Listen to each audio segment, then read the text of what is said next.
And a very welcome to everybody on this lovely Friday afternoon who's going to be joining me for my Friday afternoon when furlough isn't enough, making tough decisions and having difficult conversations webinar. For those of you who joined me earlier today, you might be thinking that this is not quite how I remembered the webinar starting. You would be absolutely right in hearing that. We had some really big technical difficulties. So those of you who couldn't get onto the original webinar, I do apologise, but you can be guaranteed that you have not and you will not miss out on anything. We had a great session earlier on, and I promise that this one will be just as good. Today's webinar, we are talking about when furlough isn't enough, having to make those tough decisions when having to let staff go and having those difficult conversations. So for those of you who don't know me, I'm Angela Clay. I'm an HR and employment law solicitor, and I am the Managing Director of HR for UK.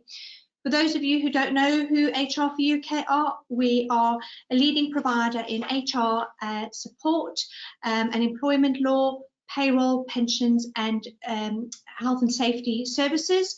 We've got over 30 years experience and we've got some fantastic 5-star reviews on our website, and I would absolutely encourage anybody who's having any sort of, I wouldn't say doubts, anybody who wanted to have a look at those 5-star reviews to absolutely go and have a look at our website and see for yourself what our clients say about our services.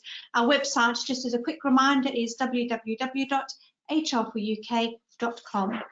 So as I said earlier on, as an HR and employment law solicitor, Managing Director of HR for UK, I'm responsible for HR for UK's role as a leading professional HR service for UK businesses.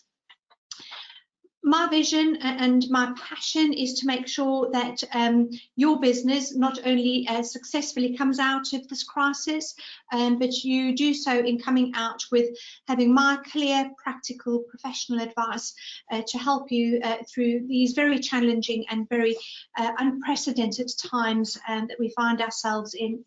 So let's have a quick look at what we will be looking at today. So today I'm going to talk you through on how to make tough decisions when having to let staff go.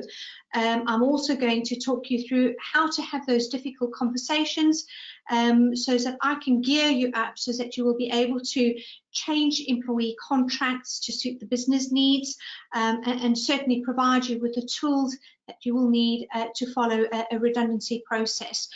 Because of course the latter two are major changes to employment to your employees, which is going to have a knock-on effect on their livelihoods. And these are going to be difficult conversations. So hopefully by the time we get to the end of the webinar, I would have helped you decide when to make these difficult decisions, but also I will have given you some tools to bear in mind when you are going to have those very difficult conversations. Please do use the questions box on your panel. It should be on the right-hand side. There is a place for you to ask these lovely questions. Please do put the questions in. We do collate them throughout the webinar, and we do sort of pull it all together so that we can give you the best information that you can. At the end of the webinar, we will give you a recording of this session. We will also collate all those fantastic questions that you're going to give. I will try and answer them during the course of the webinar, but be rest assured that you will get them in a Q&A together with the slides at the end of it. Do also let me know what you would want to see or hear in future webinars. It is really important that these are for you and to make sure that you get the very best and the most out of these webinars going forward. I always give my red flag warning. This is obviously a very fast moving time. Certainly some advice I might give you now, and the government may introduce some different guidance that comes out which may make a difference. So certainly at the time of doing this recording, it is correct, but it may change. As I say, please do let me have those questions and answers. And I'm just going to move out of the sunshine a little bit. It is sunny here in Hinckley. It is blowing a gale, but it is very sunny. So I hope it is where you are too. But going back, questions and answers, please pop the questions in, and I will be really delighted to be able to help you with that. And as I say, this is a fast-moving area. If there's any questions or anything specific that you want, you can always pop an email to us at info@HR4UK. You can go to our website, which has lots of information, guidance, help and support, or you can, contact us. Telephone number is 01455 444 222. As I've already said, you're going to get copies of this video recording, as well as presentation slides and those Q&As. Right, so let's move on to the nitty-gritty of today. So I'm going to start off with helping you decide when to make tough decisions. And these tough decisions are really focused around what we are currently going through. Being successful, businesses do require you, as being in charge, having to make those difficult decisions, but your employees will be looking at you as the leader to make sure that your business is successful post-COVID-19. And sometimes those decisions that you have to make are particularly difficult. And there are many businesses who are going through the same dilemma at the moment. At what point do you make those decisions? At what point do you implement perhaps short-time working or layoff? At what point do you take staff off a furlough and reintroduce them back into the workplace? At what point, if all else fails, do you have to start the consultancy process for the redundancies? It is really, really difficult to make those decisions, and only you can make those decisions based on your business needs. So when you are starting to make these decisions, you might be thinking, we've got the furlough scheme that is in place. As we all know, the government has extended that the furlough scheme until the end of October. We also know that from the 1st of August that there is going to be a slight change in the furlough scheme, in that we will be required, perhaps as businesses, we will have to start paying something towards the cost of the supporting staff, because of course the scheme cannot go on indefinitely supporting businesses. So at some point there is going to be that change, and at some point we are going to have to start making decisions whether we're going to keep staff in, make some really, really challenging changes. So it is difficult and it is challenging. But of course, we want to make sure that you can use the furlough scheme to the best advantage to businesses. I have talked before on using the furlough scheme for notice periods. I have also talked about using the furlough scheme to help support you with cash flow, and also with helping to manage holiday. All of those can be dealt with during the furlough scheme. But again, as I say, it's about timing. It's about making those decisions. But let's have a look at the best way to tackle making those big decisions, those conundrums that you find yourself in. And I would always suggest that you start off taking stock of the situation and try and prioritize what is going to be most important decision for you to make. Nobody takes any of these decisions lightly, and particularly when it is going to have a negative impact on somebody's livelihood. Before you make any decisions, make sure you take a little bit of breathing space. We all know that these are challenging times, but take a step back. Take the time to have a bit of breathing space and consult with somebody that you trust, whether that be a business consultant, your accountant, an HR provider. Just speak to somebody who can help you to make those decisions, to make sure that you are going on the right path, that the decision that you are making is the right decision for your business. And always take time to reflect and ponder before you actually commence making any commence taking any actions on any decisions that you have made. Sometimes you just need to make a fast decision. You need to rip that sticking plaster off, and sometimes you just really need to take a deep breath and start what is going to be the inevitable. Sometimes there are some things that just can't be helped, but you do need to, deal with it as best that you possibly can. As I've said, and I don't need to remind you, we are in unprecedented times. We are facing challenges that some businesses have not had to deal with before. There are some businesses that have never had to go through a redundancy process. There are some businesses that have never had to think about short-time working. And in fact, until probably a couple of months ago, some businesses didn't even know what short-time working or layoff was. But you are making these decisions now for the long-term survival of your business, and it's the long-term survival and success of your business, which is really important. So you need to make sure that your business is shaped well now to weather the storm, particularly when we've got discussions coming on where we are experiencing a recession like we've never had before. So again, we are facing very difficult times, and anybody who thinks otherwise, I think probably needs to just really, have a bit of a reality check and see what needs to be done. Don't get me wrong, there are some businesses out there that are absolutely booming, and I want to make sure that your business is going to be booming and successful by the time we come out of this. So a process that I often adopt when I am, making tough decisions is I speak to my team, listening to what they have got to say, listening to their concerns, listening to their views, help me make that final decision.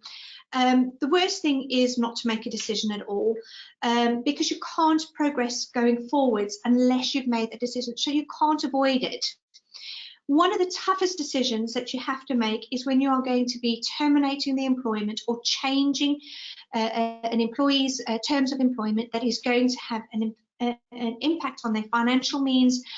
And if you have become really close to that individual, whether you have become friends within the workplace or whether you have become friends outside of the workplace, it's really going to be a very difficult conversation when you have to have those tough decisions and tough conversations that follow from it.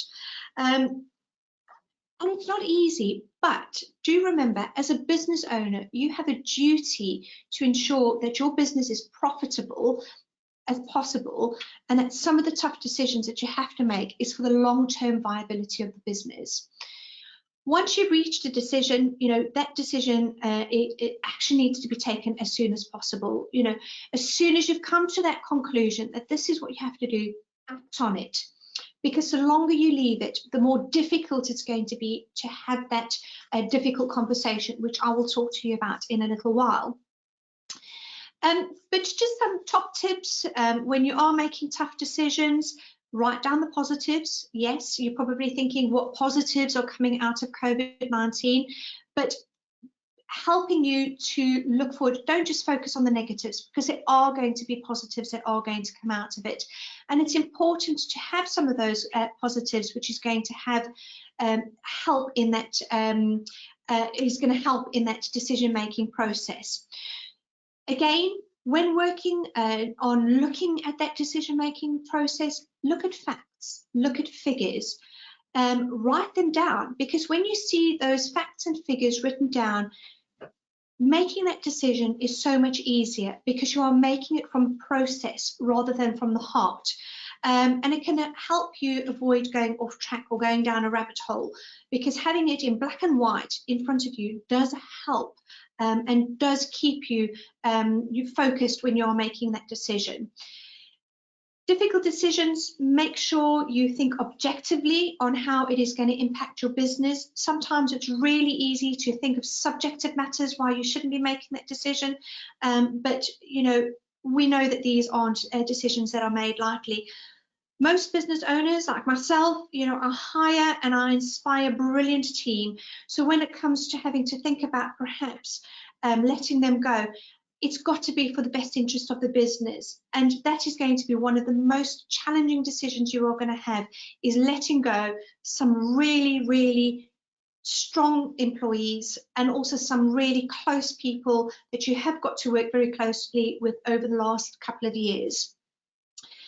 So whenever you need to make the right decision, make sure you are transparent, open and honest about the decisions. Staff really value and appreciate openness, transparency, both in good times and in bad times. I think staff will rather know rather than trying to be hoodwinked as to what the true situation is. Set yourself a timeline. So set yourself a deadline as to when this decision has to be made by. I've talked about pondering it. I've talked about making an informed decision. I've talked about timescales, but set yourself a deadline so that you know when you actually need to start the process, when you actually need to start putting things into motion. Any decision that you make, do have a look at the legal process that you need to follow even. Make sure you are following the correct legal process on whatever decision you are implementing. Check to see whether you've got HR policies that are going to help and guide you, because there are some instances where there are specific policies and procedures that need to be followed. Running a business and tough decisions do go hand in hand, but having HR policies in place will help the process and will make a difficult decision so much easier to make and to implement. Good HR policies underpin good business decisions. So now that you've had the opportunity to sort of think about, when do I make that difficult decision? What is the time scale have I got? Am I going to be using furlough as a timeline for me? Am I going to sit back and wait and see what happens? Or am I going to be bold and I'm going to have a look at my business and I'm going to make those difficult decisions, and I am going to implement a process to get to the conclusion of those decisions that have been made. But of course, with difficult decisions come difficult conversations. So the next sort of 20 minutes or so, I'm going to have a look at managing those difficult conversations. From time to time, business owners are going to face having conversations that they themselves will anticipate will be difficult. You might feel that you are ill-equipped on having that difficult conversation, but hopefully by the time we get to the end of this as part of my webinar, you will feel a little bit more comfortable and a little bit more confident in knowing how to plan on having that difficult conversation. It doesn't help that with COVID-19, these difficult conversations are going to be even more difficult, because you might not have that one-to-one, face-to-face meeting, which you would normally have ordinarily in normal circumstances. And I'm going to talk to you to deal with ways that you can get over that and overcome sort of any challenges, any barriers that you might feel that you may have. But let's just have a look at COVID-19, at the types of difficult conversations that you may face. So you may be having to have a very sensitive conversation with an employee who has or is showing some quite, a lot of resistance, or simply refusing to come back to work, which you might be finding really, really hard, especially if you've gone through the process of carrying out a risk assessment, involving the team to make sure that you've implemented and considered all the measures that you can possibly put in place to make sure that you've got those safety measures in place so as to avoid the transmission of COVID-19. More often than not, it's actually cost your business quite a lot of money to implement those measures. And then you're having somebody who's sort of being very resistant. So it's having a sensitive conversation with that individual and sort of making sure that the conversation, the difficult conversation that you're going to have still remains professional and on track.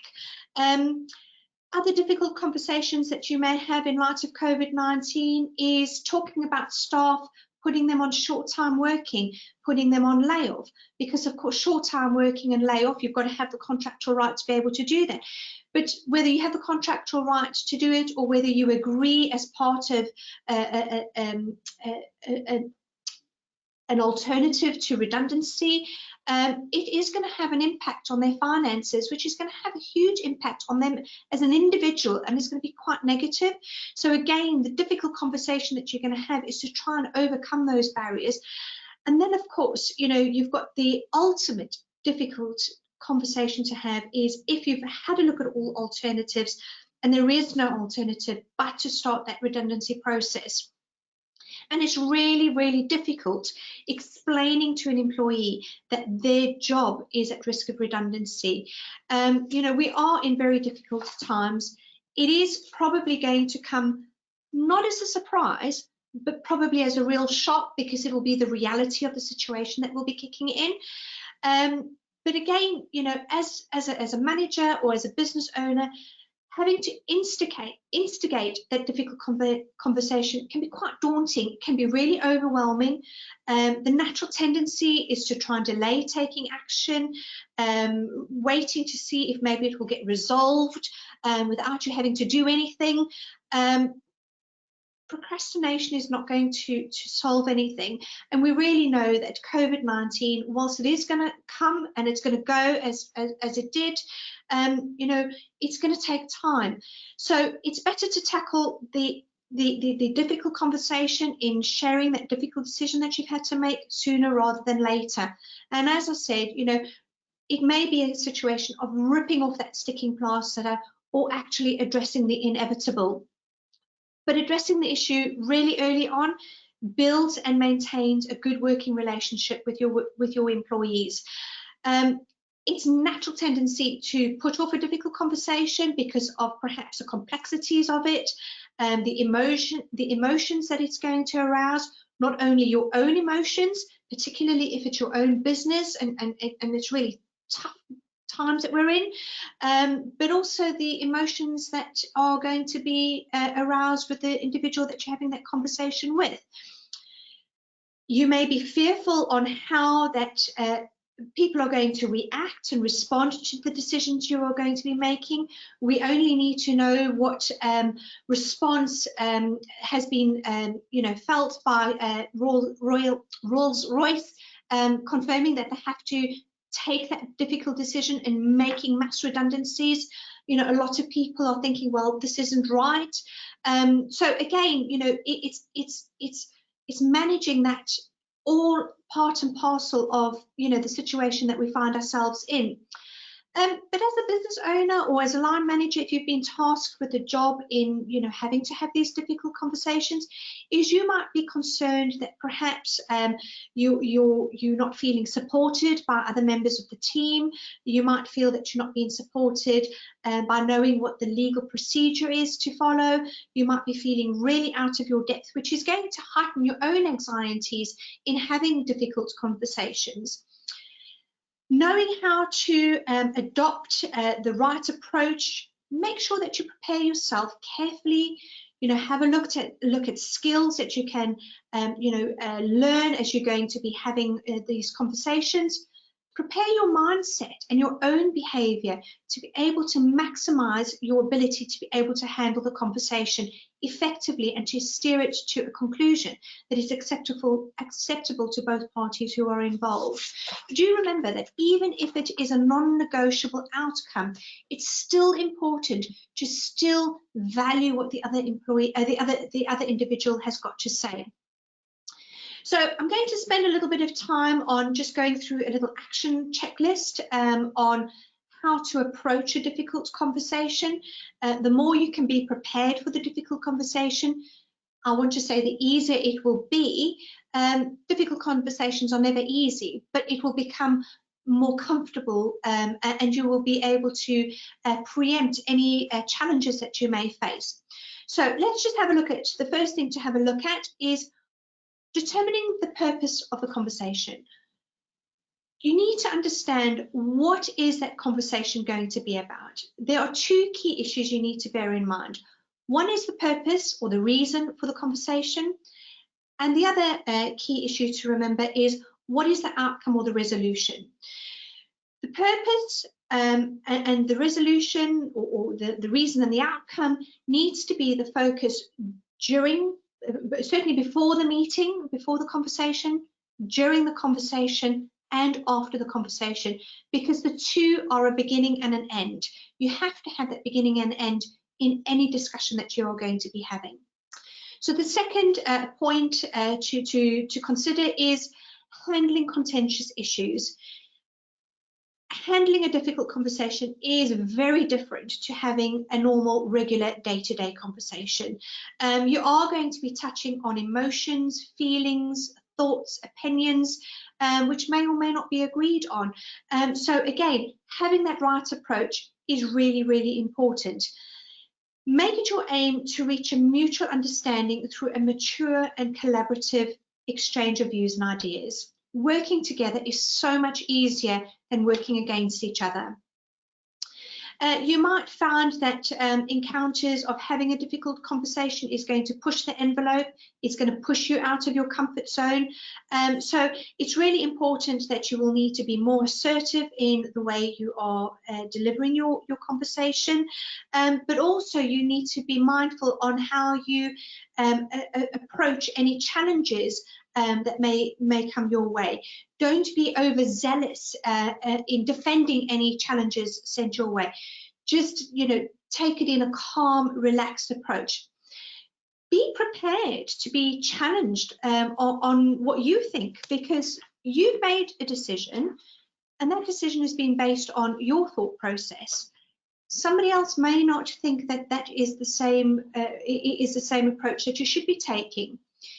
A difficult conversation is not about winning an argument or using your authority to browbeat another person into submission, into agreeing your thought process. It's about a win-win situation from both sides. Always, always, always, and I can't stress this enough, is always make sure that you check to see if you've got any internal policies or procedures in place, because they will guide you. If you do have them, use them as a guide, use them as an aide-memoire to get you through that difficult conversation, particularly when it's process-driven. So the third action point to sort of think about is recognize and manage your own mental state. I think you're thinking, well, what do you mean by this? So by their very nature, difficult conversations are stressful for both you, the person delivering it, as well as the person who is receiving it. And it may elicit highly complex emotions. So make sure that when you are having a difficult conversation, keep the objective in view of the situation. Have a look at yourself, remain calm and assertive during the conversation, and this will help you sort of temper any reactions that you might get from anybody that you are having this discussion with. By managing your own emotions, you are effectively encouraging the other person to do the same. So if you're going to fly off the handle, you're going to encourage the other person to fly off the handle. If you remain controlled and calm, you are going to encourage the other person to remain controlled and calmed. So in these difficult situations, I'm going to talk about 3 sets of emotions that you need to be aware of, and these are your own emotions. So think about how you are feeling about instigating the discussion. It might be the first time that you are having to have this difficult conversation. It might be the first time that you are being tasked with discussing short-time working or having sensitive conversations with individuals who are perhaps showing some resistance in returning to work, or even the redundancy situation. It's okay, and it's natural to feel apprehensive. It's okay to perhaps even feel embarrassed by the conversation that you need to have. And it's okay to feel nervous and fearful about how the other person is going to react. And again, you might be feeling really fearful and nervous about controlling this discussion when you are outside of your comfort zone. And again, sometimes conversations get clouded when you're trying to do the right thing and stick to a checklist to make sure that it's right. Don't let that interfere, but just be mindful on how it's going to make you feel. But the conversation, do bear in mind that the conversation isn't personal. It's not personal between you and the individual. It's your responsibility as a manager or as a business owner to have that conversation. So don't take it personally. Try and separate that personal attachment when you are having these conversations, but still have that sympathetic, empathetic understanding when you are delivering it. Outbursts of emotions that you may have is not a reflection on you. It is not personal. It is a reflection on the circumstances as a whole. It may be a reflection as on the organisation, but you are not necessarily just the messenger because you are having that conversation. But it is it is perhaps representative of the organisation and not as you as an individual. It might also be the first time that the individual is having an opportunity to express their own feelings. And in most cases, you will not be personally responsible for what led to the exchange on how that person feels. So the second sort of feeling that you need to be aware of is, how do you feel about the issue being discussed? You shouldn't allow the strength of your own feelings cloud your professional judgment. Don't allow your feelings affect how you deal with having this difficult conversation. Your approach needs to be fair and consistent, not based on your own subjective feelings, based on the decision-making process that you spend the time and effort going through to get to where you are. So again, you should be in tune with the feelings about the discussion the issue that is being discussed. And a very, very important part is your feelings about the person involved. Now, perhaps this will be the most complex and most challenging of the three strands of emotional feelings when dealing with a difficult conversation. It's quite obvious if you are having to have a difficult conversation with someone you like, someone you respect. You may feel awkward, you may feel uncomfortable, you might even be tempted to soften the blow in order to spare their feelings or treat them more leniently because you've got a good relationship with them. It's really difficult, and it's about sort of keeping those feelings and emotions in check. Likewise, on the other side of the coin is you might have to be having a difficult conversation with someone where you've had a clash in the past. You might have had a big difference of opinion, and now you're going to have to deliver quite a difficult message to them and have that difficult conversation. You might not, just simply might not get along. And you must be very, very mindful that those feelings don't distort the conversation. And you shouldn't be tempted to come to the situation of letting it become a situation, or let it be an opportunity of having a one-upmanship on it. The relationship needs to be professional. You need to behave professionally and take the feelings of others in the situation into account. Always treat people with fairness, always treat people with respect, and always focus the conversation on the facts. So the fourth checkpoint that you need to take away is challenging your own assumptions and beliefs. When you're having a difficult conversation, be open and be willing to be enlightened by what somebody else may have to say. Explore the other person's point of view, because you might have come to a decision without giving other thought processes or opinions any consideration. And when you are thrown those challenges, be prepared to be able to answer and I wouldn't say defend, but be able to give an explanation or a reason for your own assumptions and beliefs. But be prepared to have that open and honest conversation if somebody doesn't agree with what you have presented to them. Point number 5, plan the exchange. Planning is so important. Whilst we don't want to have a script, it's very difficult, and it's almost impossible to have a difficult conversation scripted. But it is important to have a basic structure in place on how that conversation is going to go. So before you sort of put pen to paper to get that plan and that structure in place, think about a couple of elements that you do want to make sure that you cover off. So again, going back to what I was talking about really early on, what is the purpose or the reason for the conversation? Have a couple of bullet points that really clearly and concisely outline what the purpose or the reason of the conversation is.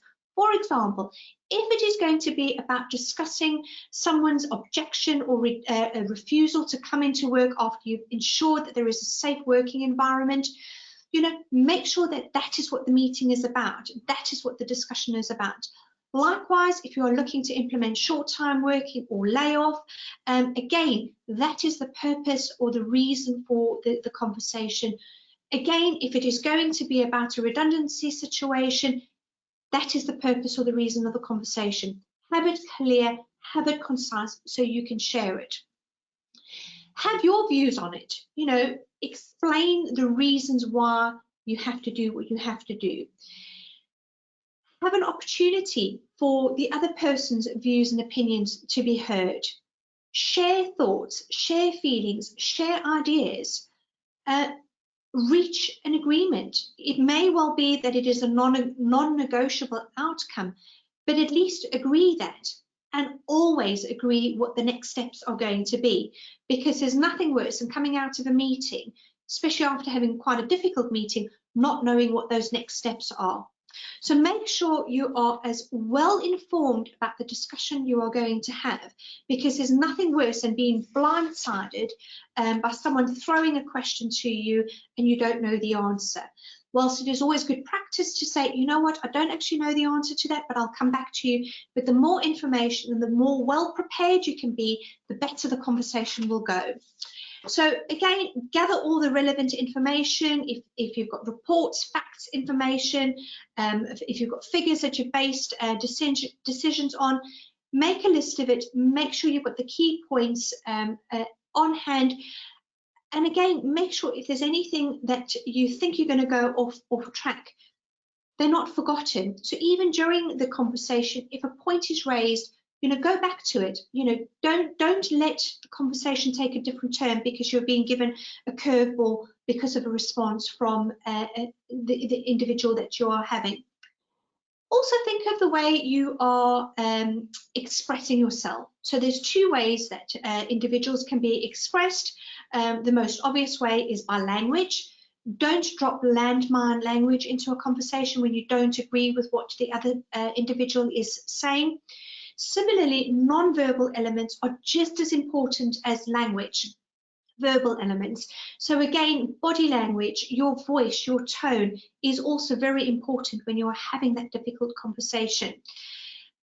In the current climate, you know, having to abide by social distancing, face-to-face conversations probably aren't happening and shouldn't be happening at the moment. So you are relying on digital means, digital platforms to have these conversations. You might be using something like Zoom, Skype for Business, Microsoft Office team meetings. You might be using GoToMeetings. All of these will still, you know, present their own challenges, but do still ensure that you sort of still focus on your own body language, because it speaks absolutely volumes. And again, you know, your tone, your language, the choice of words that you use are very, very important. Point number 6, make sure that you provide the individual that you are going to be having the conversation with the same opportunity to prepare as what you have given yourself. So you've prepared yourself for the exchange, give them that same opportunity. Sometimes it may not always be practical to do that, but giving them,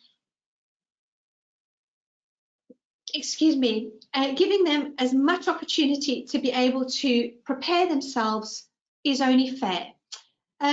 Sometimes, you know, it's not going to come as a surprise, but it will still come as a shock, having to be told that you're going to be having this difficult conversation. And again, by giving them the time to prepare will demonstrate your respect to their feelings, giving them an opportunity to think through their own position, to gather their own thoughts on what the situation's going to be. As I say, when you are speaking to someone to say that you are going to have this conversation, give them the reasons for the conversation. Give them a general idea of what you are going to be discussing, but avoid getting into that detail. The detail is for the meeting itself. And if an individual presses you for more information, explain to them that you will discuss it in greater detail at the meeting. Don't allow yourself to be drawn into an unhelpful exchange at this time, because one of two things are going to happen. You're either going to get it hopelessly wrong, or you're going to get yourself rattled, or you're going to get the individual rattled about what the conversation is going to be. You don't want to be starting off a difficult conversation on the wrong footing because you went down a rabbit hole in trying to give them as much information as possible. And importantly, agree a mutual time to have the conversation. Normally, I would say a place, but of course, with social distancing, it will be more often than not, it will be on a digital platform. Point number 7, open the conversation. It's your responsibility as a business owner or as a manager to put your staff or the employee or the individual that you are talking to as much ease as possible. Be open and honest throughout the discussion. It is unhelpful to hold information back. To reduce tension and to steady nerves, open the discussion with a simple statement, explaining the purpose of the meeting, explain what you want to try and get out of the meeting, explain the next steps, and explain what you are going to be expecting their involvement in the meeting. Make it clear that they will be given ample opportunity to speak, and they will have an opportunity to be able to express their own views on how they are feeling. Try and take a positive approach to the situation and try and emphasize that you want to find a solution, even if it is a non-negotiable outcome. Try and emphasize that this is a collaborative discussion, because you are far more likely to get that end result that you are looking for if you have those open and honest discussions. Encourage the person to work with you to agree the best way forward. Now, you're probably thinking, how are we going to be able to do that if we know we're going to have to go down the redundancy situation? By getting them on board early on, you might actually end up having them saying, you know what, can I take voluntary redundancy? What does that look like? Or, you know what, I can see the writing on the wall. Let's just cut to the chase and let's just get to the bottom of it. So by being open and honest, it just really provides you with that framework to be able to have that conversation. So point number 8 is, present the matter to be discussed. Give the background some context. Explain what the background is. Explain what the situation is. I know at the moment, the current climate with COVID-19, what more can we really say about it? A lot of what you're going to say isn't going to come as a surprise, but it will still come as a shock, and you will still need to be able to look and deal with, the responses that you are going to get. Is the matter that you're going to be discussing about returning to work, or an individual refusing or resisting to return to work? Is it about unfurloughing staff and putting them on short-time working? Is it about, layoff? Do remember you need to have that contractual right to be talking about short-time working and layoff. But again, if you don't have that contractual right, you can still reach an agreement through a process to get them to agree to that. Even if, whatever arrangements that are made, do remember it is on a temporary basis, unless, of course, you have made that difficult decision to make it into a redundancy situation. Redundancy situations, like, short-time working, layoff, and variation of terms, it is a prescribed legal process that must be followed. It will be very different from one organisation to another. You may even be in a big organisation and you have different departments. One redundancy situation and consultation in one department might be very different in another department. So again, it will really depend on the number of people that are being made redundant and over what period of time that redundancy is going to take place. So again, discuss, present what the matter is going to be. Explain openly and honestly. I can't stress enough how important it is to be open and honest about the situation. State the facts clearly, be concise as you see them, because it's not just the here and the now, it is for the future success and survival of your business. So again, anticipate any matters that may not be resolved and be upfront and honest. And as I say, don't hold back on information that will be beneficial to the individual. Nobody wants to be blindsided. Give them enough information so that they can understand where you are coming from. They may not agree with what you are doing, but they will understand. And again, you know, it's really, really important to have that open and honest conversation. Take a positive approach out of it. And I know you're probably thinking, how can we make COVID-19 positive?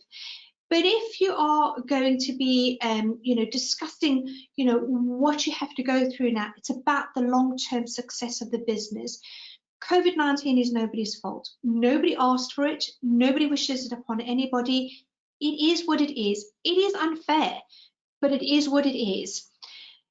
The huge impact that this has had on businesses, there's a downturn in business, businesses that perhaps have to close because the government has forced them to close, depending on what industry you're in. You know, even if you had the best laid plan, it may not have worked because COVID came along. So that is really a consequence of the emotion of what has happened. But look at the motivation behind it. Is you need to make sure that the decisions and the discussions that you are having now is about the long-term survival of the business. And I know it's tough. I know it's really hard to have those conversations. But taking a positive approach in a matter-of-fact way will ultimately be to your benefit, because it will help you get that win-win solution for everybody. Point number 9, really, really important. Listen to what the other person has got to say. Listen and let them express their own perspective.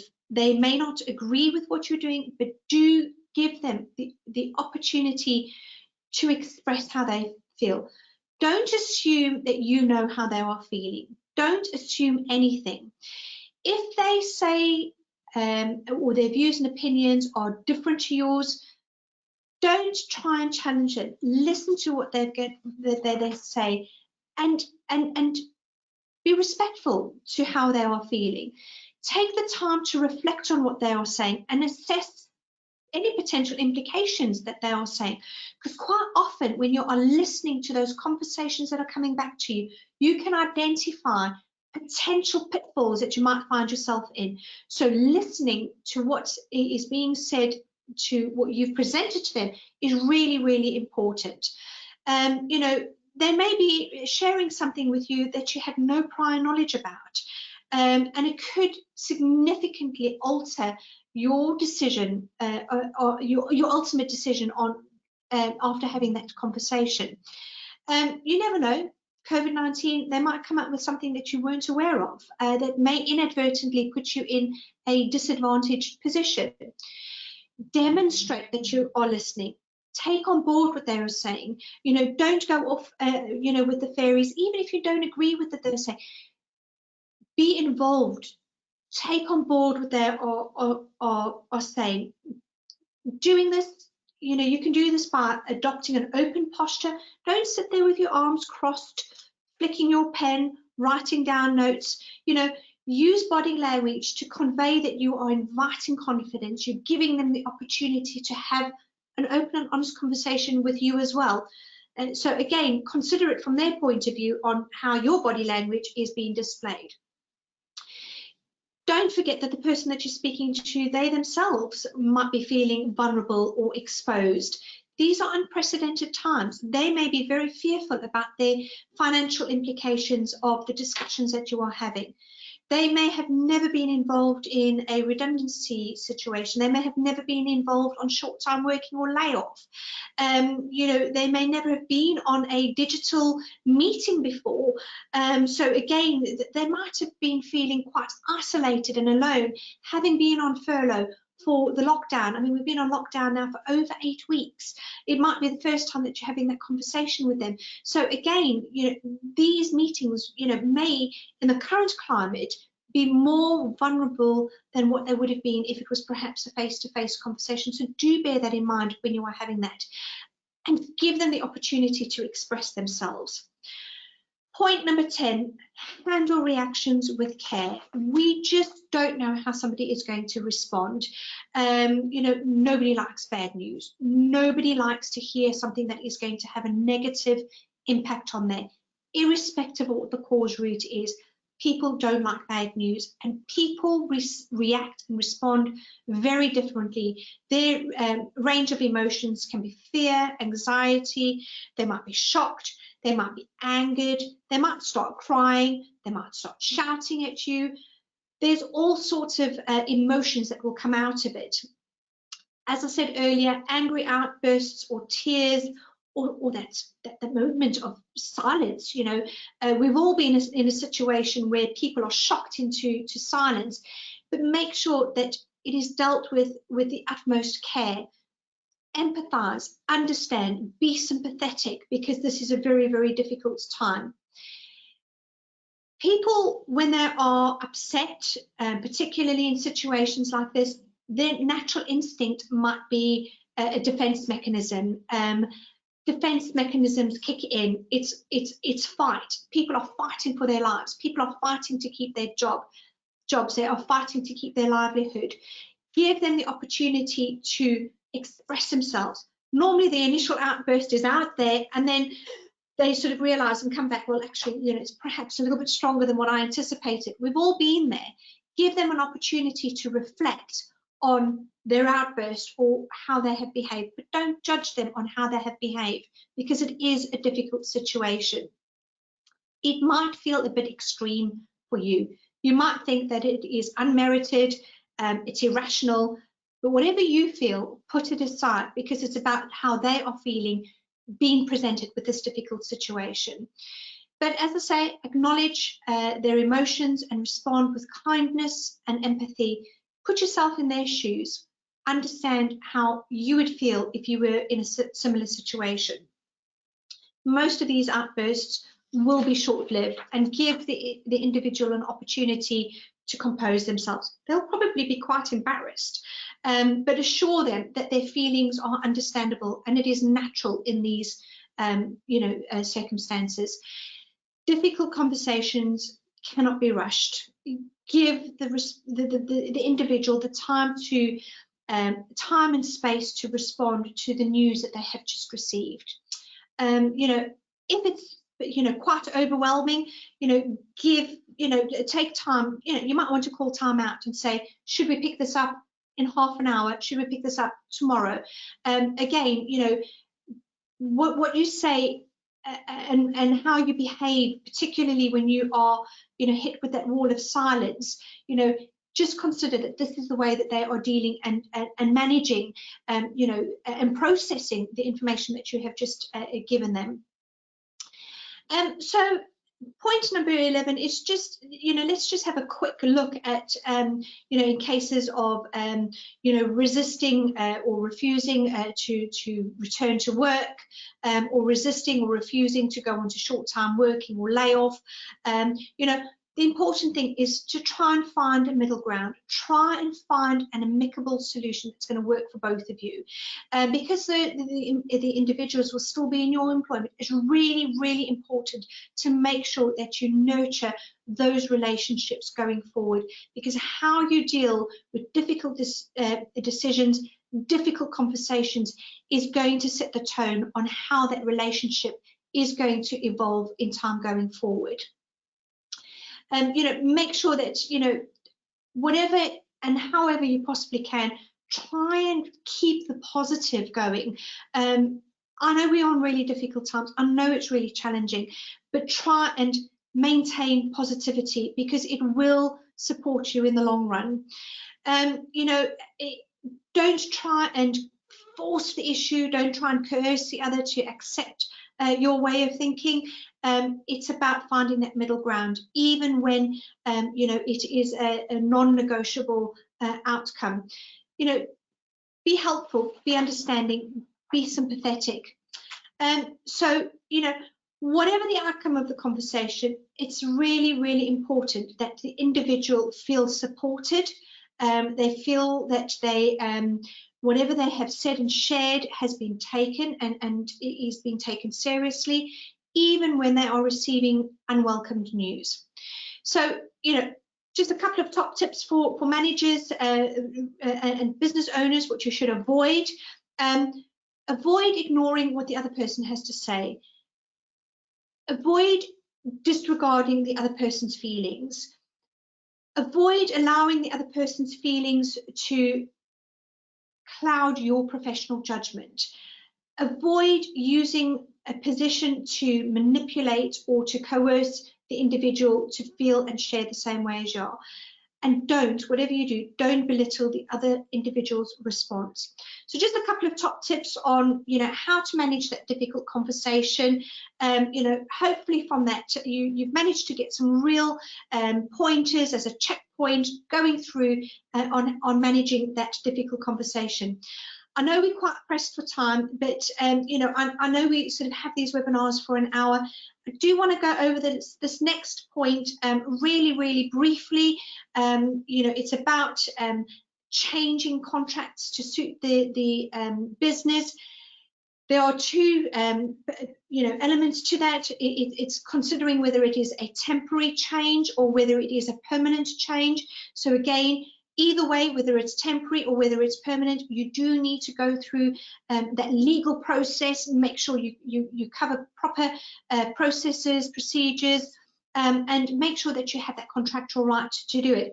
So let's just very quickly, I know I've touched on this before, and I'm really keen to get to, you know, the next two parts of the my webinar.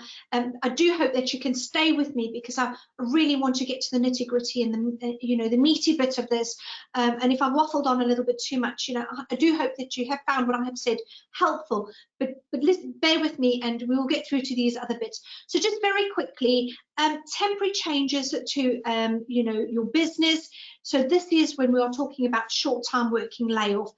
It is a temporary redundancy situation, so it's not permanent. This is just for a period of time until you can see your business getting back up and running, until you can see your business getting to where it needs to be.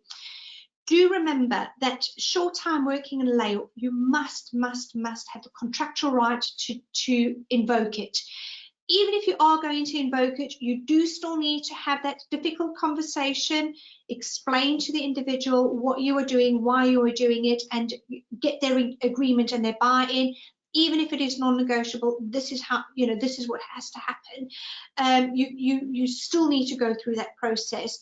If you don't have the contractual right to do it, you can still invoke short-time working, but you need to go through an additional process to get their agreement, seek their agreement. And if you can't get their agreement, you need to go through the formal process of varying their terms of employment by perhaps serving notice and re-engaging them. But it isn't without risk, and it's really, really important that if you are going to be relying on the short-time working layoff clause in your contract, or if you are going to be doing a variation of terms, you follow the correct legal process.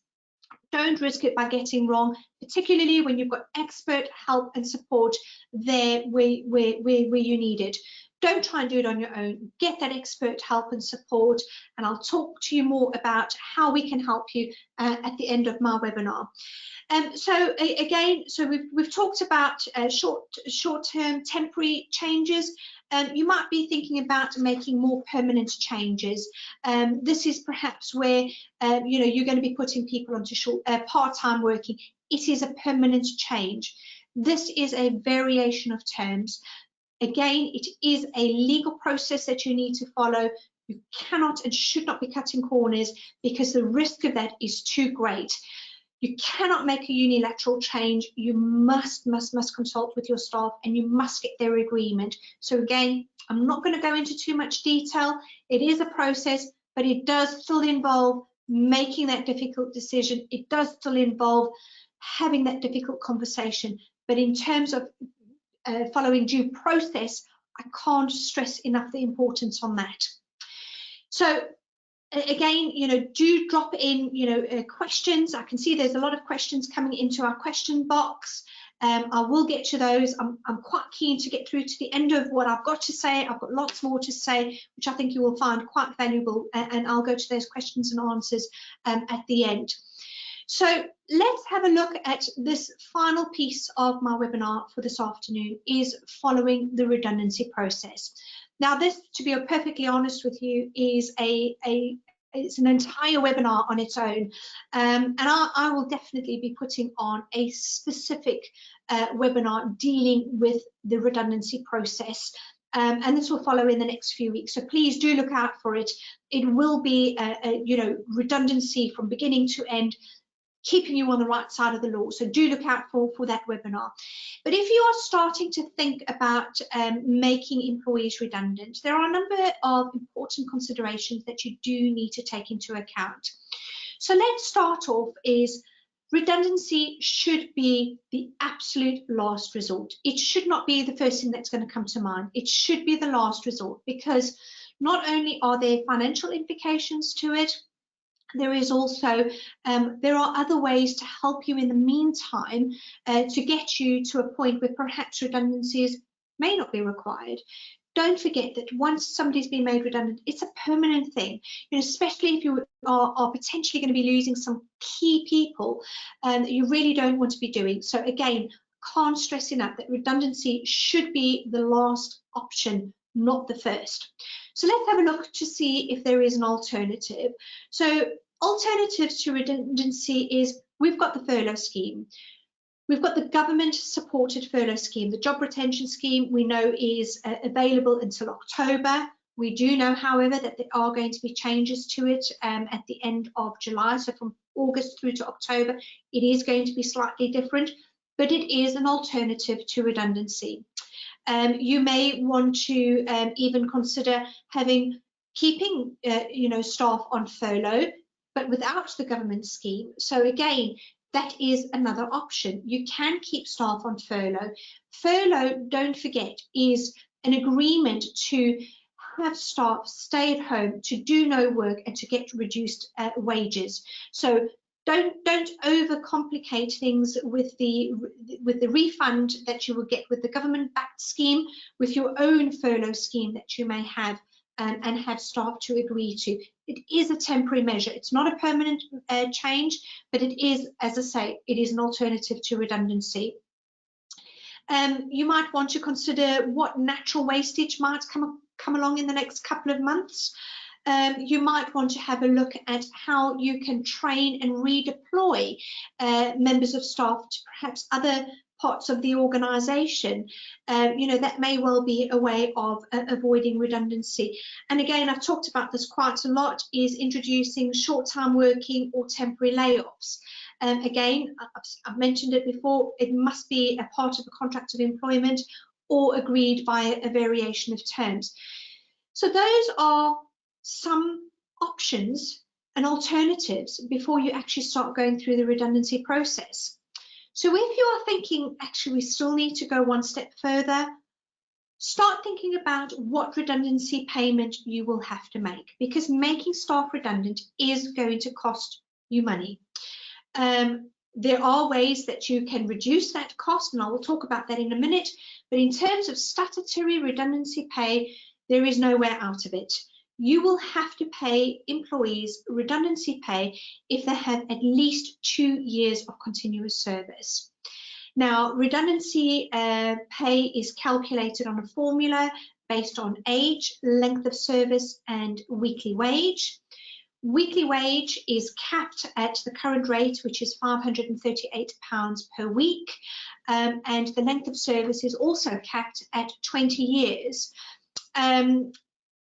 Statutory minimum payment, there is a maximum cap on that, It's 16,140. Do bear in mind, for our friends over in Northern Ireland, statutory redundancy pay does differ in Northern Ireland, so you would always need to just double check to make sure that you have got the correct figures. Certain organisations may have enhanced redundancy, so there might be a policy in place where you have extra redundancy pay, and if you have that, you will need to have a look at what that actually means. And if you have it, you might also have a policy and a procedure that deals with members of staff who don't have the 2 years qualifying service. So again, do make sure that you do check any policies and procedures that you have in place, which may dictate what that redundancy payment is that you are going to have to pay. So that is redundancy pay. Do have a look at the law on discrimination. So redundancy dismissals may be found to be discriminatory under employment equality legislation. Don't forget that employment law principles still underpin everything that we are going through at the moment. There is no shortcut. You still have to comply with current legislation, and where selection on the grounds of a protected characteristic, so for example because of their sex, marital status, race, disability, sexual orientation, age, religion, or religious belief, pregnancy or maternity, if you are selecting somebody for dismissal because of any of those, it will be unlawful. So again, when you are making the dismissals for redundancy, it may also be considered as an unfair dismissal if the principal reason does not turn out to be redundancy, and it turns out to be because of something else. So it's really important to make sure that you apply your selection criteria equally to other employees as those who have also not been selected for redundancy. So again, looking at the very first step in a potential redundancy situation is informing your employees about the possibility of redundancies, because do remember, when you start a redundancy process, the very beginning, it is a potential redundancy. It is not a foregone conclusion. At that initial meeting, discussion that you may have, you will need to ensure that you put staff on notice that they are at risk of redundancy, and it is really important that they are put on notice. You will need to consider whether you need to have employee representatives. They can play a useful part in the consultation process. Have a look to see whether you have got trade unions, whether there needs to be trade union representation. So there is certain information that you must disclose in writing when you are considering possible redundancies. So for example, you must provide the reason for the proposed redundancies. Why are you as a business considering making redundancies? How many people are going to be made redundant, and what are the descriptions of those affected individuals? So for example, you might be having a sales team where you will be going from for example 5 salespeople down to 2 salespeople. So it's the number and it's the role. You're not talking about individuals, you're talking about numbers and roles, because at this point in time it's the role that's being made redundant. Only at a later stage will it be individuals that will be selected for redundancy, and only once you've gone through the full process will that individual be made redundant and their employment will be terminated by reason of redundancy. But it is through a proper process. You need to share with them the proposed method you are going to use for selecting the employees who may be dismissed. So again, that selection process is really important. Again, sharing information on the proposed method on how the dismissals are going to be taking place, the proposed procedure, including the timescales you are anticipating. Don't forget that it'll depend on how many individuals are going to be made redundant, will depend on the period over which you will need to take that consultancy before that first dismissal actually takes effect. So remember, if you're making more than 20 people redundant, the consultation process is longer than if you are, say, making 2 or 3 people redundant. Of course, if you're making more than 100 people redundant, that consultation process is longer. Do bear in mind, if you're over in Northern Ireland, those time frames are different. And again, you would need to sort of share information on how the redundancy payments, or what redundancy payments are going to be there. Don't forget, you've got the minimum legal requirement, but also you need to bear in mind notice pay. You will need to bear in mind any accrued but not yet taken holiday. Now, if the individuals are on furlough, you can use the furlough scheme to support you in, funding the notice pay and the holiday pay. In both instances, the individuals are entitled to 100% of their normal remuneration, but you can still claim 80% of that from the scheme. So it's a really useful way of using the scheme, to support the business. But this type of information must be provided and shared with the individual when you are putting them at risk of redundancy, so they know what to expect. Again, you need to, when you are consulting employees on an individual basis, you have a duty to act fairly and reasonably in handling the redundancies. You must inform them, you must consult with them, and you must do it individually. Now, I know we're in difficult times, we can't have that face-to-face meeting, but that doesn't mean that you cannot have it through digital means. It is really, really important that how you handle the redundancies is still done fairly and reasonably, given all the circumstances that we are in. Again, very, very important is devising a fair and objective selection criteria. So this is the selection criteria that you are going to use to decide which employees are the ones that are going to be identified as those who are going to be made redundant.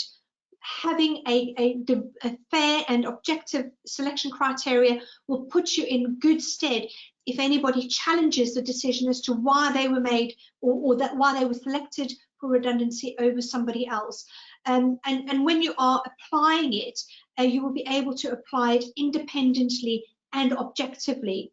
So again, when you are having a look at, I'll give you some examples that you can use for selection criteria. Is you could have a look at attendance records, but make sure that those attendance records that you're going to be relying on are accurate. So if, for example, there has been extended periods of sickness absence, understand what those long periods of sickness absence is, and know how to apply it. Again, using disciplinary record as a criteria is something that is very definitive, it's objective. But make sure that the record that you are relying on is accurate. Don't try and rely on sanctions that have been issued years ago and have been spent or have expired. Use skills and experience, qualifications as an objective criteria. Similarly, using standard of performance, that is a really good objective criteria that you can use. Aptitude for work. Attitude, those who are prepared to go above and beyond, those who are in comparison to those who just want to do their 9-to-5 job and go home because it's just a job for them, in comparison to someone who will go above and beyond. That is an objective criteria that you can use. Do remember that it is illegal and unlawful to select an employee on the grounds of a protected characteristic. So, for example, using a criteria of if they're pregnant, if they're a trade union, if they have trade union membership, or they're part-time, do flexible working, work term time only, or anything that would make that selection unlawful. So make sure that you establish clear, defined, objective criteria to be able to measure against.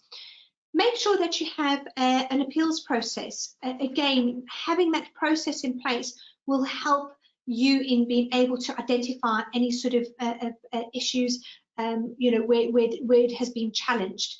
And a key thing to, as a reminder, as an employer who has made an individual redundant through an objective selection criteria, is employees have the right to have a reasonable amount of time off looking for another job. Even in these difficult times, don't ignore this duty that you have to them. Even in lockdown, you have to ensure that they are given reasonable time off to find alternative or another job. Do take the time to help employees do training, complete applications, reach out to local businesses to help individuals find another job. Having a business support them in getting another job will really go a long way, because you never ever know what is going to happen down the line. Don't burn bridges. Support your employees. Show that you are that empathetic, sympathetic, understanding employer who is supporting their employees in these difficult situations, even though we are in the situation that we are in with COVID-19. Larger organisations may provide counselling to help employees cope with financial and emotional impact of redundancy.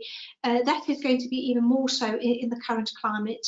You know, not all businesses will be able to afford to do that, but as a business owner, you still have that duty and obligation to bear in mind the mental well-being of your employees. So again, you know, very, very, very important, you know, big red flags, really, really important. Have you followed the correct redundancy process? The redundancy process is prescriptive. If you have got a separate redundancy procedure that you have, you know, developed over years, make sure that you follow it. Just a couple of points to make sure that you follow in terms of a redundancy procedure is have an introductory statement of intent. You know, and that intent is whatever, as far as you possibly can, you are going to try and maintain jobs, even if those jobs are in a different format. So, for example, part-time rather than full-time, on a shift rota rather than on full-time. So again, you know, maintaining job security has got to be a priority. Explain the situation of consultation arrangements with any trade union or employee representative. Have a statement for measures that you are taking to minimise avoiding compulsory redundancy. So, for example, you know, I talked about alternatives right at the very beginning. You might also want to consider voluntary redundancy. So, again, a voluntary redundancy might encourage or entice people to actually take that redundancy rather than going through the process, which may save other people later on. Give general guidance on the selection criteria on what is going to be used if redundancies are unavoidable. Discuss in detail severance terms. Explain, you know, what they will get if they are selected for redundancy. And of course, the most important, I say most important, all of it is important, but the key thing is, you know, outline the appeals procedure. What is that appeals procedure, and how is it going to work? And again, you know, underlying that policy of how you are going to be, as an organisation, help and support redundant employees obtain training or search for alternative employment. So again, that's following redundancy in I want to say in a nutshell. There is so much more to it, and as I say, there is another webinar especially on that, so do look out for it. But I can't stress the importance of making sure that you get it right. Don't get it wrong. You know, over the last couple of weeks, we've been talking about preparing your businesses for unfurloughing.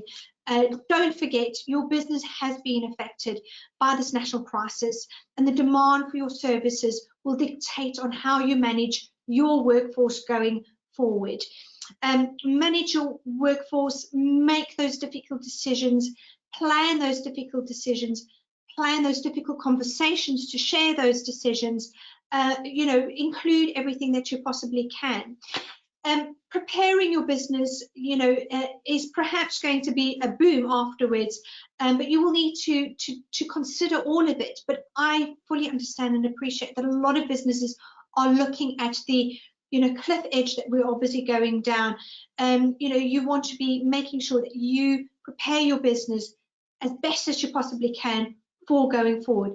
And as an employer, you may need advice on how best to deal perhaps with cultural changes. You might have had to have some very difficult and challenging conversations which have elicited some completely other things that are coming out. Do you need to change the cultural behaviors?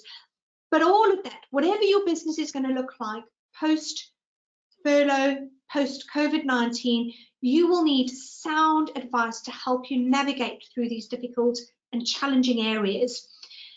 Make sure that you comply with employment law. As I mentioned earlier, all of these matters that we discuss and I talk about are underpinned by employment law matters. Do have a look at and consider the future and commercial impact and the future commercial success of your business is going to come about of what you do today, what you do now. So what I want to share with you today, and I know we are really up against the clock, I'm well gone past my time, but I hope you've indulged me. But I want to make sure that you don't get it wrong. Getting it wrong can be costly, stressful, time-consuming on having to defend perhaps an ET claim or an appeal. But HR for UK have the perfect solution for you. We have got our coronavirus crisis package. And let me just give you a couple of bullet points on how we will be able to help you. So you will get expert professional support and guidance. You will have me look under the hood of your business, understand the challenges that you are facing, help you forge your way forward, help you make those difficult decisions, help you with those difficult conversations, and help you go through the process that you need to do, on a step-by-step basis. I will delve deep into your business to help you find a way forward, because for me, your success of your business is really, really important. And I want to be part of that to make sure that you come out of COVID-19 as best you possibly can. The survival of your business is really, really important. I want to share the burden and take away the stress of managing this change in your workplace. I understand it is not your area of expertise. I want to give you my expertise, my time, my dedication to you to help you through all of this. I want to hold your hand on a step-by-step process, taking you through these dark and challenging times. I'm going to provide you with that expert one-to-one support right from the beginning all the way through to the end. I will not let you down through this process. I will draft your communications for your staff, explaining the background, explaining the process, and putting that important, I don't even know how to describe it, just making sure that that communication absolutely encapsulates everything that needs to be said and done, so that you can, breaking or sharing this bad and difficult news, is going to be much easier to take on board as the receiving party, and also helping you in sharing and delivering that bad news. I'm going to make sure that all your documentation is appropriate, it is correct, and it's completed specific to every single circumstance. And I'm going to make sure that I share your passion to make sure that you are not in this on your own. There is nothing worse than being the leader and being on your own. I'm going to be there and share this with you and make sure that you come out of this a great success. But most importantly, I'm going to provide you with a cost-effective solution, both now and for the future. I'm going to make sure that we future-proof your business in going through this. So HR for UK's coronavirus package is very cost-effective. It is value for money when you are comparing it to legal fees in defending a case, perhaps for an unfair dismissal, or potentially if you've got it wrong and you've automatically unfairly dismissed someone. Potential awards for unfair dismissal, the costs of perhaps going to a solicitor to ask them to guide you through the process. You're getting I'm an employment law solicitor. My team are experts in their field. They will be able to help and guide you through this. We are far more cost effective than going to a business consultant who perhaps has great business acumen on how a business should be done, but might lack in having that employment law expertise. With HR for UK, you have got all of that under one hood, and we are here to help you. We also understand that it's not a one-size-fits-all, so I will work with you to achieve your end goal. Whatever that end goal is, I will be with you all the way. I want to work with business owners who are aligned with my own values and passions about HR in business. And I want to work with business owners who will settle for nothing less than the best. And I can assure you that you will get the best expert support by taking up our coronavirus crisis package. If you're one of these business owners or are thinking, I want a piece of that, I want to make sure that I have that expert support and guidance, get in contact with me. I want to work with you, not only to ensure that your business survives COVID-19, but bounces back quick and fast. Just a quick reminder on how you can get help, how you can get in contact with us. Our website, www.hrforuk.com.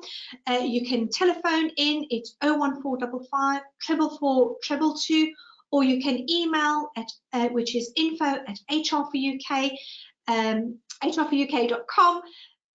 Don't suffer alone. Get that expert help and get that expertise that your business deserves. So very briefly, coronavirus package, get in contact with us today. Whilst the package is for 3 months, we will take however long it is going to be. We want to make sure that you come out of this, but we will delve deep, we will get under the hood, and we will provide you with that advice and guidance of what your business needs. It's not a tick box exercise. So the support is tailored to your individual business needs, both future and at the present. Our prices are flexible and it is scaled to your requirements. So it is a bespoke package. It is specific on what your business requirements are. It's not a one-size-fits-all. It's not a tick box exercise. We also respect your financial pressures at the moment, but do speak to us today. Pick up that phone, give us a call, and we'll be more than happy to help you. We want to help you. We want to be part of your success. So that's me for today. So thank you very much for your time. I do appreciate that I have waffled on way past my allocated hour. I hope you have found it useful. There's questions and answers that have come through. I'm really going to just quickly pick on 1 or 2 questions that have come in, but we will sort of pull together the question and answers. It'll come to you in a package with the video, the Q&A, and some wonderful and helpful slides so that you can, formulate everything that we've got. But don't forget, we'll be back here next Friday. We have webinars every Friday between 3 and 4. I know sometimes we have a little gremlin coming in that changes the time. It's every Friday between 3 and 4, unless we tell you otherwise. Do let us know what topics you want us to cover, and we will make sure that they do come into our arsenal of everything that we want to provide you. It's important that we provide you with advice and guidance that you are looking for. So let's just have a very quick question. This is a question coming in from Cheryl. Cheryl, thank you very much. Are subjects like furlough being discussed in light of Rolls-Royce announcement this week? And did people think that doing anything at the moment would not be perceived as unfair dismissal due to the fact that the government are paying staff on the retention scheme? Very good question, very subjective question. So again, different companies, different people have different opinions. Rolls-Royce are making massive redundancies, so they are restricted with certain timeframes that they need to comply with. The number of staff that they are having to go through the redundancy process is going to take time. Yes, the government scheme is there to help and support businesses. It is there. It is designed to try and prevent redundancies from happening, but the reality, the sad reality is that COVID-19 is affecting different businesses in different ways.